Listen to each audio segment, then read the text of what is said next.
গরম পড়ে গেছে বন্ধুরা, এবারে তো আইসক্রিম খেতে হবে। তাই আমি এখানে 500 গ্রাম টক দই নিলাম। টক দইয়ের আইসক্রিম বানাবো। আর নিয়ে নিচ্ছি 2 চামচ চিনি।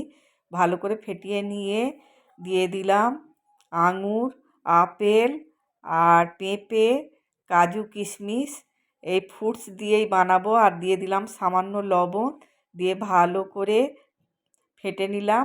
আমি এই কফি কাপে করে বানাবো।